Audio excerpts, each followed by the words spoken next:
The timing belt broke on my 2002 Hyundai Accent, but the timing belt pulley is behind the crankshaft pulley. So to install a new timing belt, I had to remove the crank pulley. But when I tried to remove the bolt, the crank pulley would just spin. So I took an old piece of chain and some bolts and washers, and I bolted the chain around the pulley. Now first I put an old sacrificial belt around the pulley to protect the pulley because it's cast iron and it can break.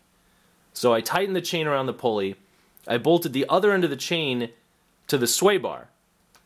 And then I set up my breaker bar and an extension, and I set it up on a jack stand like this because I wanted to make sure that the torque I was applying was on the same axis as the bolt.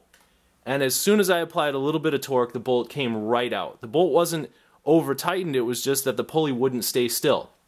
So here's the socket and the extension on the bolt with the chain in place, and here's the bolt as it was when it came out. It's nice and clean, it wasn't rusty. In fact, the guy who did the timing belt before had put some grease on the threads like he should have.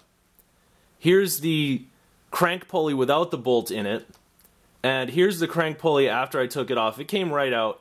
There's the sacrificial belt that I taped around the pulley to protect the pulley, and you can see there's a chip in the back of the pulley, but that's okay because that's where the AC belt goes, and I took the AC belt off a long time ago. Now, here's the pulley that I was trying to get to, the timing pulley, right there, and there are spiders living in the holes of the timing pulley. That's what that white stuff is. Those are spider nests. That's kind of gross. And here are the tools that I used: a long Craftsman extension, a Craftsman breaker bar, which is a fantastic tool. I used some wire cutters to cut the old belt. There's the chain, there's some wrenches, there's the bolts and washers, and there's the impact that I borrowed from a friend, but that didn't really work. So that's how you get the crank pulley off of a 2002 Hyundai Accent.